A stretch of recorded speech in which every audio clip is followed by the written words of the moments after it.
In today's episode, I'm gonna try out the Goodson Moza Aircross. Is it any good? So it's not really like a paid post or anything, but they did send me this one for me to try out, and yeah, that was nice of them. Hopefully it is something that I can use in the future as well.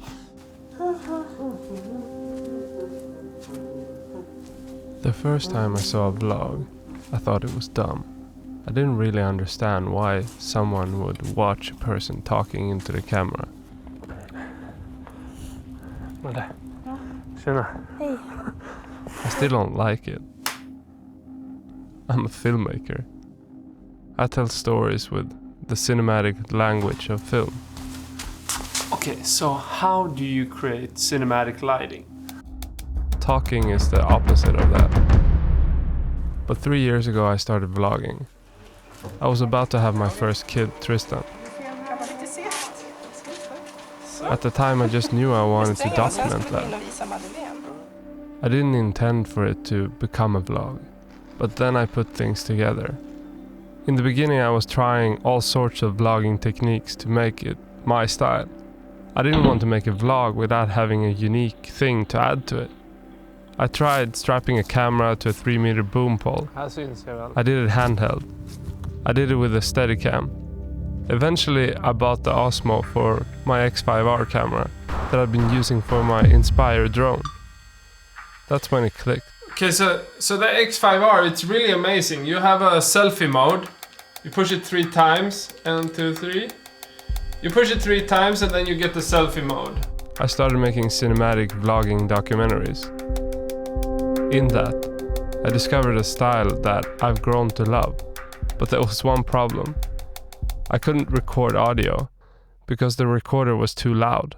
Now it's not like you fall in or anything, but it sucks when your skis get wet, because these are like wooden skis that you use for touring, and when they get wet, you get stuck. Oh, I'm falling! Shouldn't vlog and go skiing in the wilderness. But the days that you do that is pretty normal nowadays.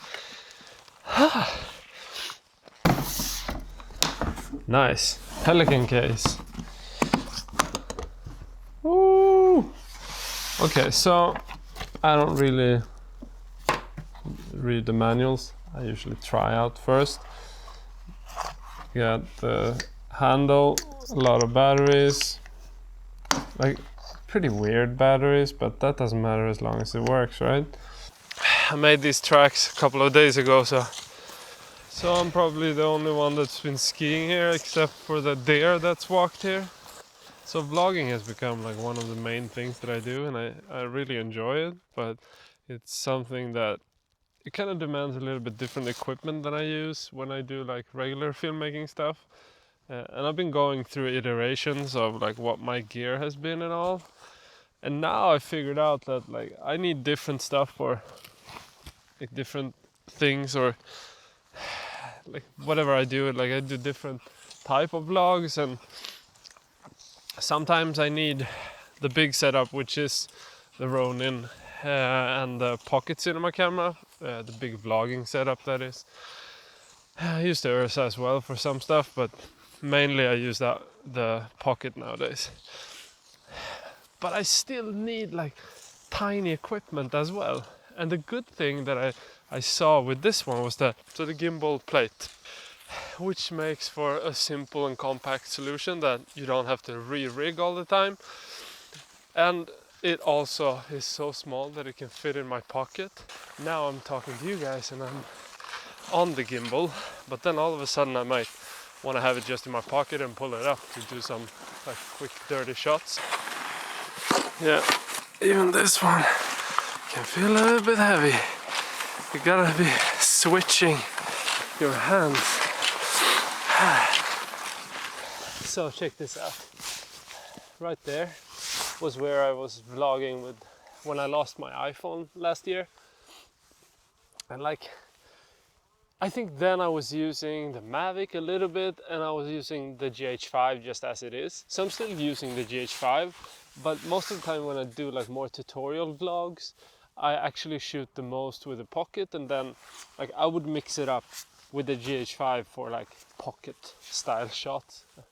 But for the most part, like I just look at the image quality and I feel like for vlogging both cameras are sufficient. Then it comes down to other stuff. For instance, does it have an easy way to like fit in your pocket, or does it have like the best image quality for doing cinematic stuff? Like those things I value. I guess for every vlogger there's a certain style that works the best. For me, I'm much more into the cinematic stuff, if you haven't seen that already. So for me, I wouldn't go to like a compressed type of camera in terms of formatting. I rather work like manually and all that. So it just depends on what type of filmmaker you are. But for the most part, the GH5 is a really good like starting alternative to do cinematic vlogging. And with this one, it feels like, yeah, it can actually do a lot with like a small form factor as well. You see? Uh-oh. Pretty freaking dreamy, right? Uh-oh. Yeah, there was a storm here, so it's pretty much chaotic with all the trees in the forest. I don't know how that's gonna be for my biking this year, but in case this feels a bit more shaky, I'm actually handheld now because I just wanted to put down the gimbal for a while. That's the issue with gimbals. You really, like, you love using them, but they're not something that you want to use all the time. They're too cumbersome, even though they're an amazing tool in your filmmaking kit. They're also a pain in the ass a lot of the time. Oh! Oh shit. Uh-oh. There's just trees all over the path. They just fell, man. Luckily, I have these cross-country skis that are meant to go off path. So let's see where we have to go from here. Wow! I don't really think it's getting any better, but I can actually cross underneath the tree over here. You know, Sweden, it's all about the freedom to roam. Like, you can go anywhere to like ski or camp or pick berries and that sort of stuff any time, as long as you don't disturb like the owners. So this is somebody else's place. You just go out and you ski in the middle of nowhere, hoping to find a way home. It's a little bit like, you know, hiking, but you're not really hiking.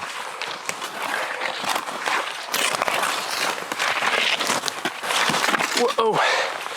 So these skis are actually like the Swedish Army's skis. So they're actually made for stuff like this, going out into the wilderness, fighting the Russians. Actually, I'm not much of a skier, but like every year I like to go when there's a lot of snow in Sweden. I want to take the chance to go out. But man, climbing this tiny hill, and it's still so freaking horrible. If you ever tried skiing, try climbing hills with one hand holding your camera and the other one trying to be stable so that you don't fall, because I mean there's a lot of snow here. Thought I was gonna be able to get up here.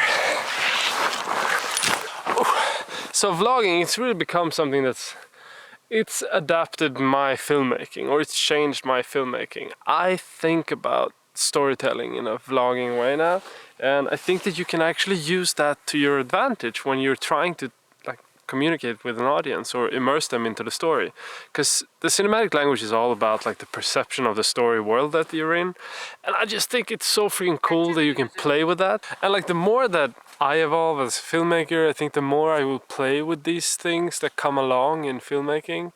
Vlogging right now is really interesting to me because it's changing the way that we as filmmakers use the camera. We used to not ever want to talk into the camera or look into the camera, especially. Everybody should look like that in an interview. And nowadays it's changed. We want the first person perspective type of thing, like the POV thing, and also talking to you guys. What do you think about that? Like, is that something that's changed your way of filmmaking? For me, it definitely has. Like, my films are changing as we speak just because of it. The narratives I kind of approach. And also I do behind the scenes of everything, so that's kind of interesting as well. So, what do I think about it? I've been using this for a while now, and I think that it's still a tiny bit big for my taste. I still have like some issues with a gimbal having to be like rigged all the time. Now I could have a camera set on this at all times and it wouldn't be any setup, but I don't know, it's just a tiny bit big. But other than that, it's pretty much exactly what I was asking for. So I wanted something that could actually be like a lightweight solution that can be with me in a bag or whatever it is, for more vlogging type of things, or where I don't want to carry everything. I think this is very well suited for that. Yeah, so I'm super surprised how well it held up, because it hasn't shown any like jitteriness, or everything has just looked really, really smooth.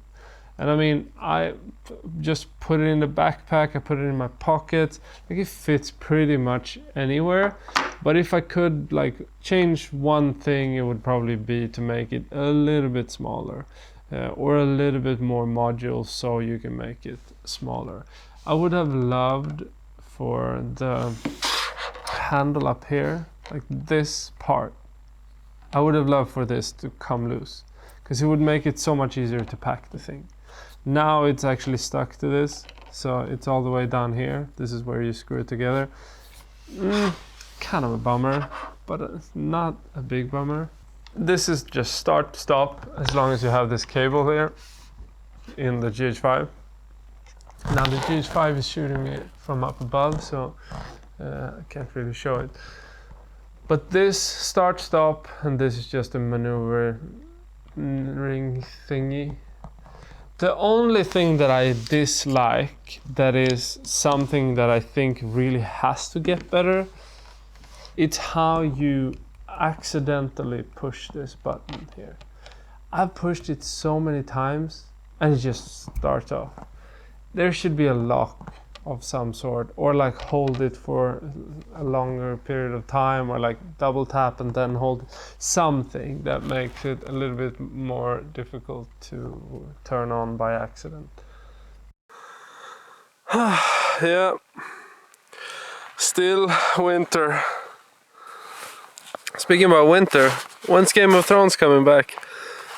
Should be soon, right? I just fell.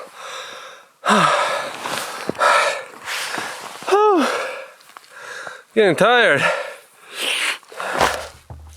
So I wonder how a gimbal would take that fall, but I didn't have it up, so that's why I didn't see the fall.